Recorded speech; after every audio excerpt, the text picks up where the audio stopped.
Right, ready for this? I'm not going to hurt myself. Right, ready? Try, go on, ready? You can do it. Part 2. I thought you actually... oh, Anyway, welcome to part 2. Welcome back. This is part 2 of our trip around your caravan. it certainly is. So, last episode we did inside. Pointed out a few things which we have to change, what we have done. A couple of things I pointed out which needed to be done, such as a couple of parts that didn't test out quite correctly. So we've got those in a little box across there, ready to go. This time we're outside, in the cold. With our shorts. With your shorts. Well, I might have my shorts. Now holes on these trousers. It might as well be Might as well be shorts. Might as well be shorts. These have been donated to the bin. Make it in. So let's crack on.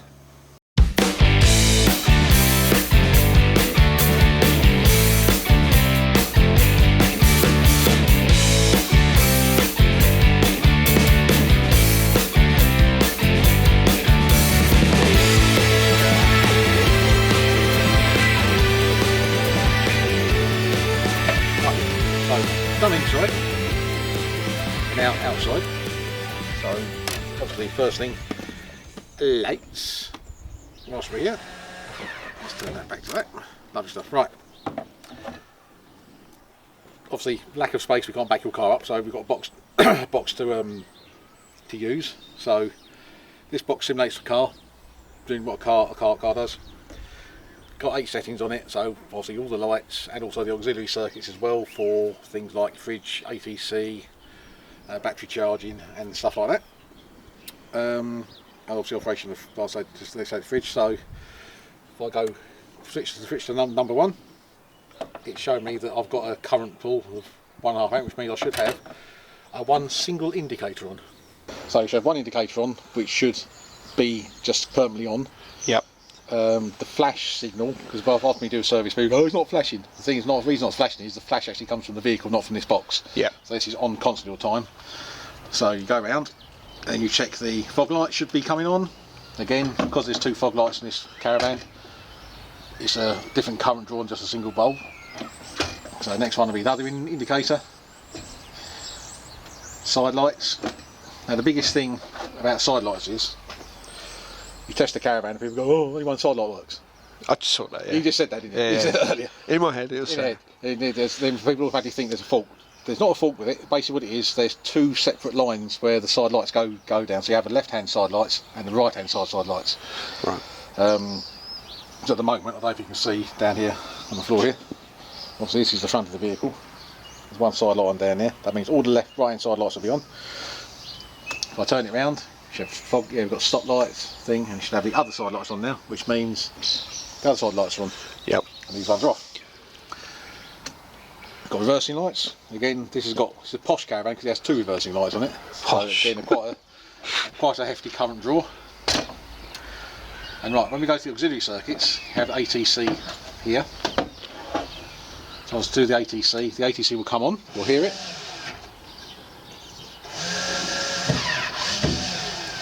That should go green, so it's on. Yep, green's on. It's flashing because we have turned it on before, so it's going to flash because it's been on a few times.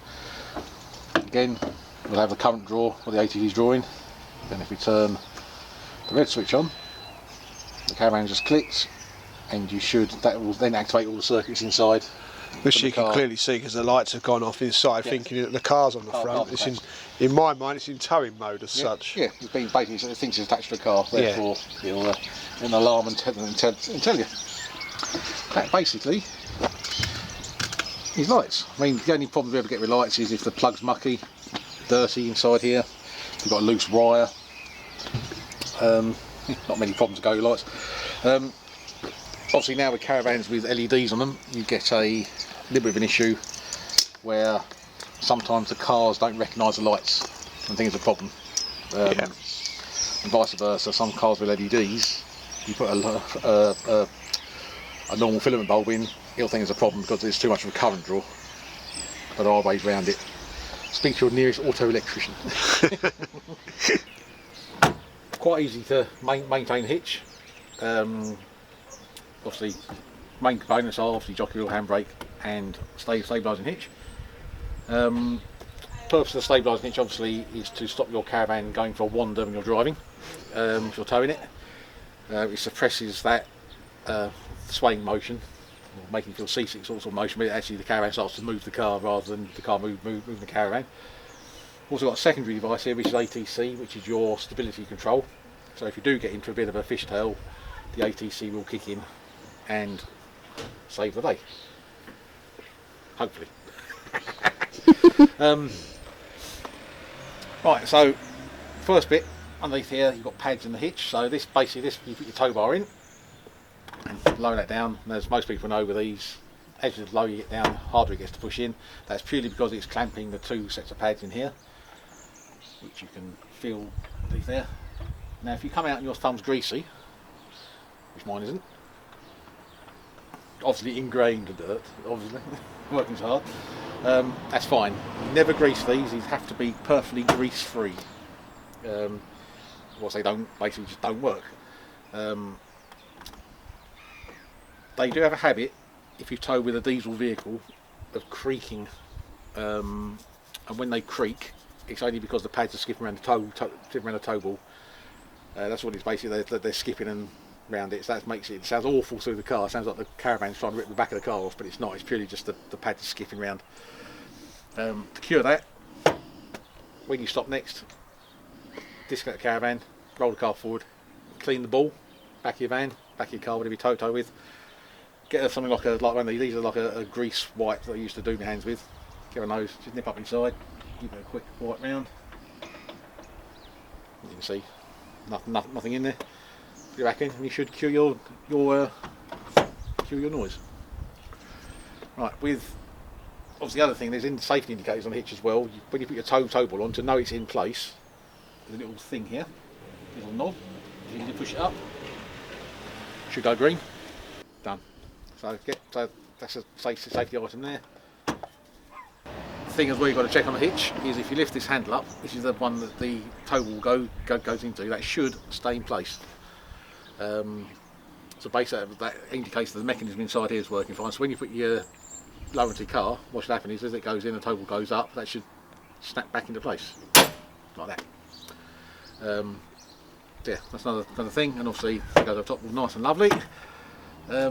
Also a good idea to lubricate your, if I lift this handbrake out the way, lubricate your bellows, because these are very prone, you see on older caravans, to being dry and nasty.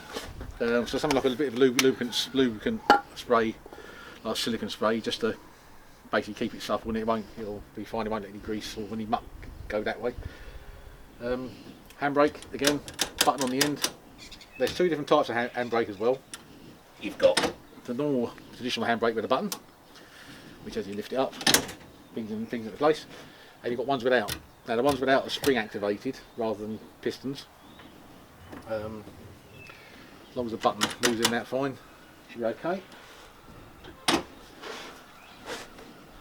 Also got grease sniffles on the front as well, which you should also check. Trusty grease gun.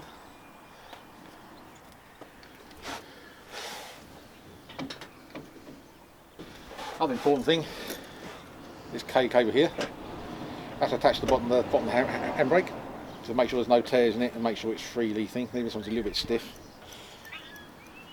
but this is not been used. When did you last time use your van? There you go, so that's right. October, so it's had a couple of years. Oh no, Christmas as well. Christmas as well? Yeah. Yeah, so a couple of months of not use, this needs thing. Right, jockey wheel service next. Obviously, if you was to take the jockey wheel off with that legs down, the front of the caravan will go down, but underneath here, as I can see around here, we've got an axle stand under the front. So basically that is keeping the caravan nice and secure, not going anywhere, so we can undo this lever here.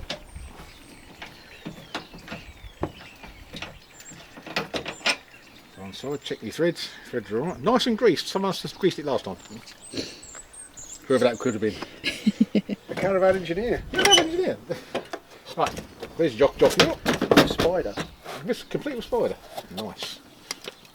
Lovely. So what you're checking on jockey wheel is to make sure it is nice and freely turning. It's a bit, give it a bit of grease, so have this apart. Talk amongst yourselves. Well, oh, you're right. yeah. Sleep good? Yeah. No. No. to be honest. No, but I don't sleep well, so that's another story though. Stomach all right? Yeah. Yeah. It's now. Yeah. It seems to be holding itself Anyway, together. back to me. Right, take your jockey wheel apart. Leave that bit over there, as you can see.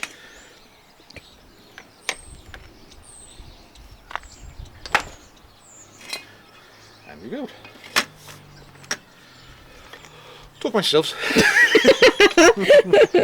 Got a question for you while you're doing that. Yes. Pneumatic or solid? Would you? Where do you stand? Personally, I like the solid ones. Mainly because they're more reliable. Pneumatic wheels are very good if you've got a gravel driveway. Yep. Because these sink into the gravel. Yeah. But they seem to last about a year and go down no matter what you do. They seem to deteriorate and then stop. So what's that you're doing there, Dad? Just checking the old, make sure there's no splits. Because these are plastic, completely plastic wheels. Just make sure they're not cracked on the axle through the pin. Make sure there's not treads too much, not too much of an issue. Just to make sure it's all in one piece, no cracks appearing.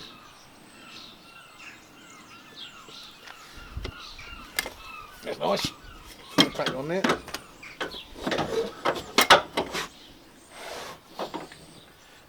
That is actually the second jockey wheel I've had on this Caravan. Like a jockey wheel there. First one was bent. Yeah. Yeah. So that's basically a hitch serviced.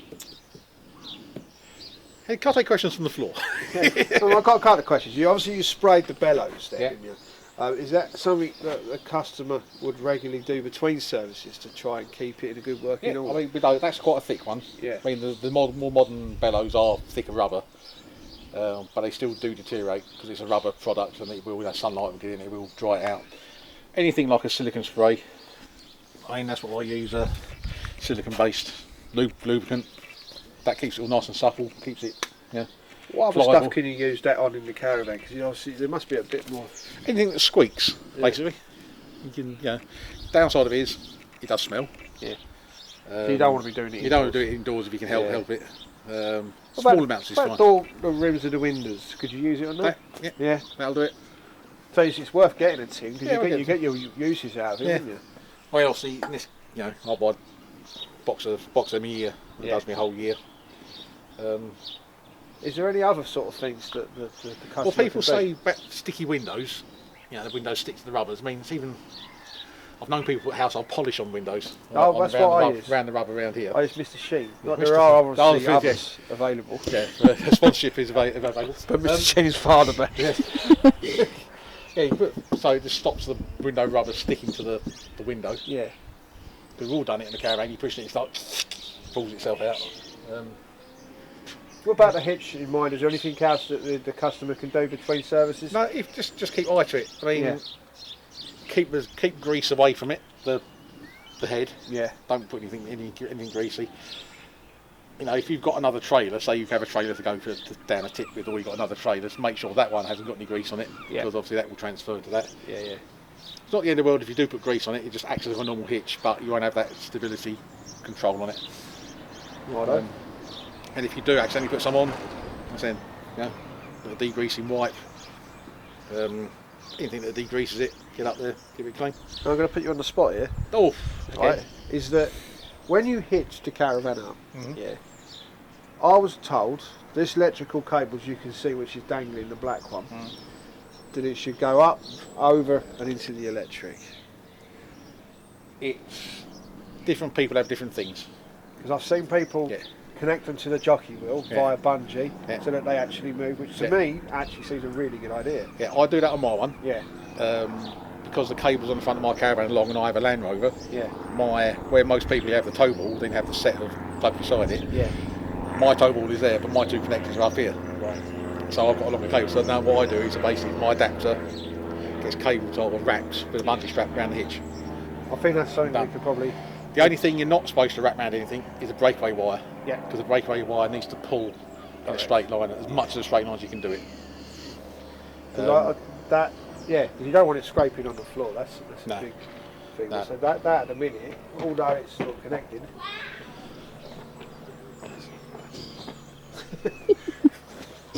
Well, that's something we could cover in a later video, maybe. Yeah. Different ways. Hitching up and safety hitching up and whatever. Yeah, it's not a problem. We can do that. Because I like the idea of doing that bungee connection on mine. To be fair. So we could maybe get both of them up. Maybe go hook your caravan up and we'll hook mine up. Yeah. Differences and whatever. Like hooking things up. So. Right, so I'm going to leave that axle stand there. Okay. And you'll find out why later. Sounds tempting. Yeah. Cut. Right, whenever you're ready. Action. Right. And action. Right, corner steadies next as we're outside. Obviously, Caravan has four of them. Let's have a modern one with the hydraulic ones, which you can't do nothing with really. Just make sure they're there. There's no loose wires hanging around.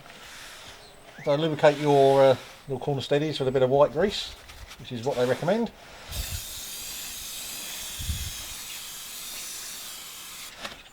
Check, make sure the rod. What is sometimes very what I see people do is do them up with things like ratchet, impact screwdriver type things, drills and stuff, which is fine. But when they get to the bit where it starts clicking on its torque, sometimes it does start to shatter and start to weaken the carriages. So,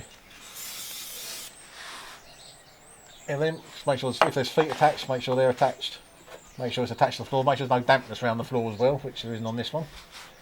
Lucky for someone. And whilst you're around there, just be nosy. Have a look. See what we've got.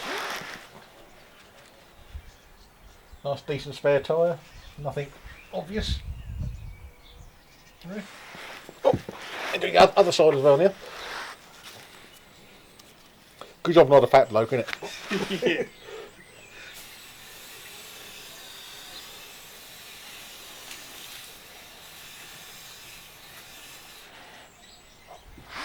And there's two more at the front. Right, jacking up a caravan, tables. Now this goes to if you have a puncher or whatever. If you was to jack the caravan up now as it is now, standing here, what most of them want to do is when you jack this corner up, the front will want to come that way. Hence why there's an axle stand under the front to stop it moving around. And obviously if you're on the road and a puncher, if it's attached to your vehicle, obviously the caravan's not going to move the vehicle, so that's another sort of anchor point. So you just be wary of that, don't just jack it up randomly, because obviously that could cause a little bit of an accident. You do jack it up underneath here.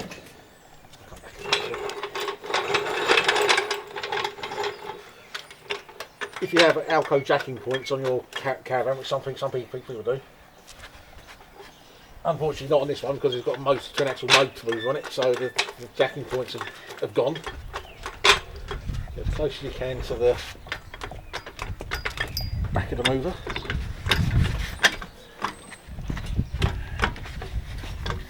And up she goes.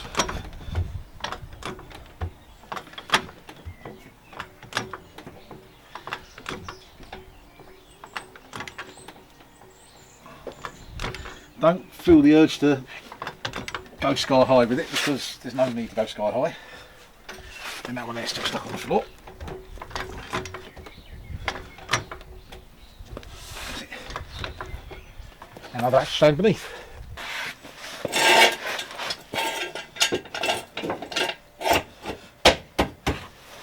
Lovely. Right. Wheels off. Wheels off. Wheels off.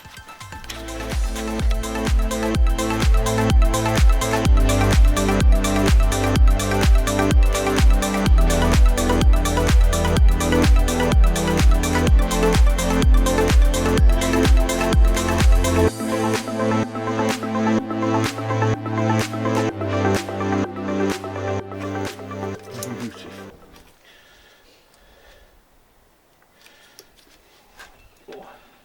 Come on. And that's that all out. Yeah, you're so careful with it. Yeah. I take it you check for all the actual wear of the tyre and everything, dates, because that's a continuity thing. And a lot of people on Facebook are always talking about tyres and dates. So yeah, tyre dates. So basically checking tyres. Every tyre has a date on it. So if you look there, and you can zoom into that. I'll come over to you. There should be a 3-letter or 3-number code on that one, which is 3819, which means that tyre was manufactured in week 38 of 2019. Okay. It's not recommended that you use tyres that are over 5 years old, purely because of the fact that the Caravan will spend most of its life standing still in one spot. You know, you go on a holiday for, say you do 800 miles on a holiday, you'll probably find 200 miles of that is the Caravan and the rest is the car. Yeah. So, yeah, so basically we do, then it's obviously check between the treads to make sure you've got no damage or any uneven wear. Out of shape. I mean, with most wheels, this Caravan's got motor moves on it, so sometimes you do get a little bit of a surface damage where maybe the motor's slipped or it's been cold or whatever. Inside as well to make sure. So look down, like around the sides of here as well to make sure there's nothing down there.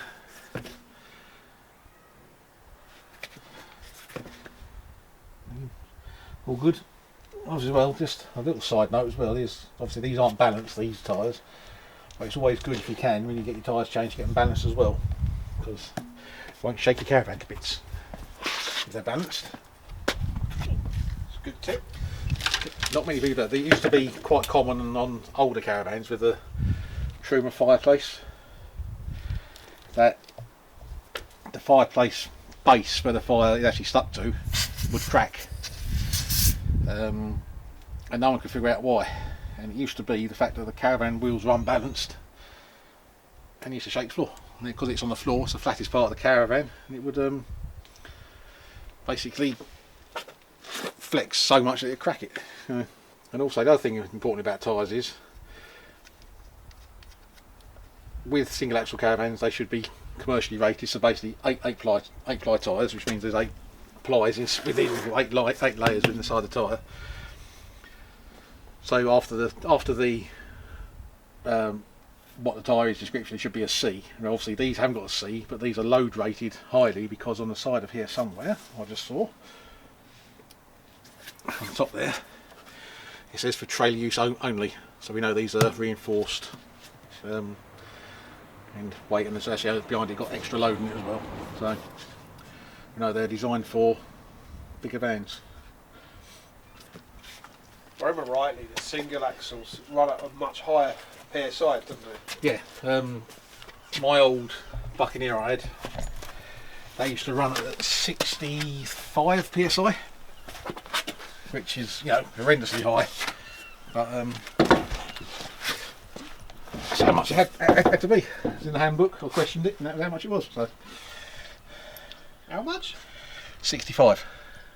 Yeah, I think my Bailey was around 58, something like that. Yeah, my one I got, my Bailey I got now, that's top of me, I think that's 63, I think. But obviously, because that's got a huge amount of weight over 2 tyres, where obviously these are slightly lower because it's got 4 tyres, the same sort of weight, but over 4 sort of tyres. So they are slightly lower. Does it matter which tyre you put back in which place? If it's not uneven wear, there's no signs of uneven wear in it, doesn't matter really. Yeah. So that's end of part 2. Thank you. That concludes this episode. We conclude the 2 programmes. So any questions below, wherever it is, down there somewhere. Click and subscribe, and we'll see you later. So then, we've just completed the service on your Caravan. We have. Done to, we basically follow the NCC guidelines. Yep. Obviously, certain things we can't show you for obvious reasons because it's you don't want you mucking around with stuff that you shouldn't be doing. Yeah, it makes sense, doesn't it? Obviously, I've gone through all the rigmarole of the doing the courses and doing all the stuff and got the qualification for it. So there's certain things we can't get you to check for legal reasons. But going through it, what do you think? What do you think you've learned, or what do you think you? I really enjoyed the bit we did in part 1 with the inside. To be honest, because it was warmer. It was warmer. And B, it was good to test the electrics, to understand the electrics, to understand what actually happens in your caravan, because you take it for granted, don't you? You really do. You just plug it in and you go on holiday. But to understand what's doing what's tripping out what, especially to see some of the gas stuff as well. I learnt stuff there about the gas where it's got its own cutouts. Didn't know that. So yeah, it's good knowledge, but so you've got to take it to the fact that it's knowledge for me being a novice to make sure that my family is safe, caravanning is safe. And that's all I need, because I give all the professionalism to him to make sure that the service is done within standards. But it's you can see why people, or why the governing bodies do ask you to keep your warranties intact, to have professionals come in to make sure that they're up to standard. Because I can understand why that they could easily go. With going back to the electrics and stuff, like with tripping timers, the RCDs tripping out. Yeah. In your house, obviously it's one supply, which never changes. Yeah. Get a light bulb go and the whole house is plunging in the darkness. Now with campsites, because it's a mobile appliance, you parking onto a campsite with an electrical outlet in the middle of a bush somewhere. Yeah. You don't always know whether your lead is going to be suitable, if it's a problem with the lead, if there's a problem with the post. Yeah. So that does open you up to a bit more possibility that there might be a problem. But as long as you know that your trips snap at the right speed within tolerances, within 3 milliseconds. Yeah, it's got to be within within tolerance. Yeah.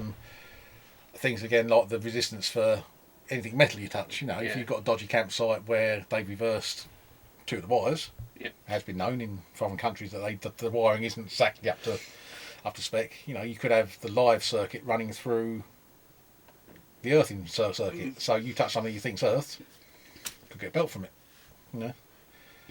And I've had people before who wired, I think I said to you, wired a plug up the wrong way round. Yeah. And if I'd had actually touched the chassis of the Caravan, I probably wouldn't be sitting here.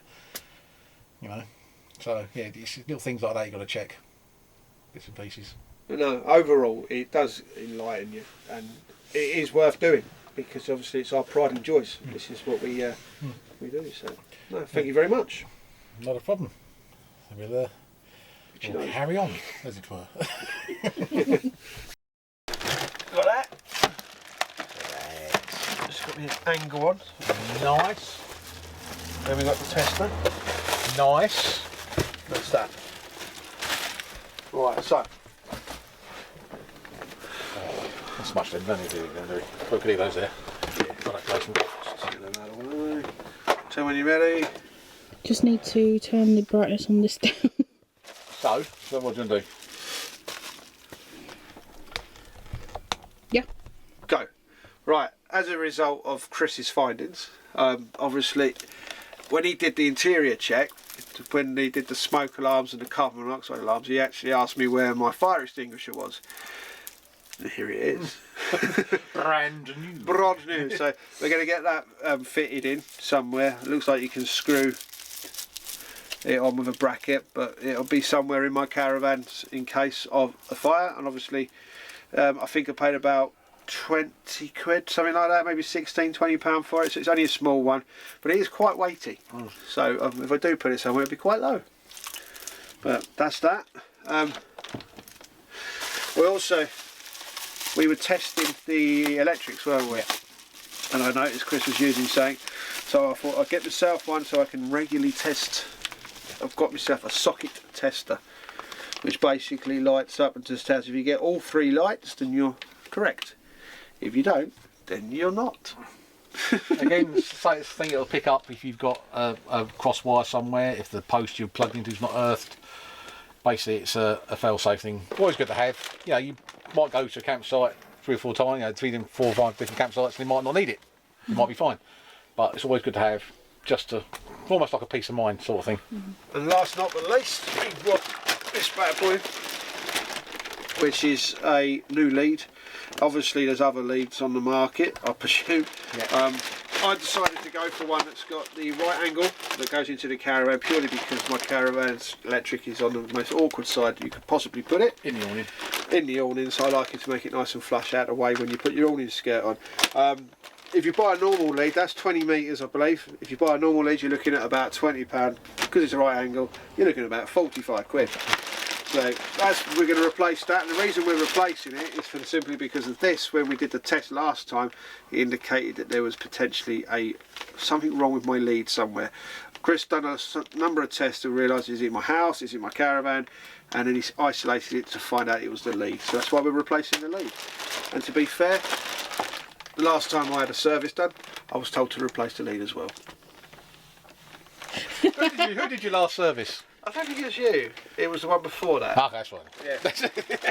So, but then when I said to them that you might want to film this, but when I actually said to them why am I replacing it, I said because you're the ones that gave it to me. Yeah. So they gave me a new one, and that's the one that's on there now. So.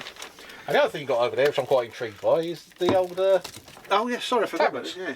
So these are tablets basically for your toilet.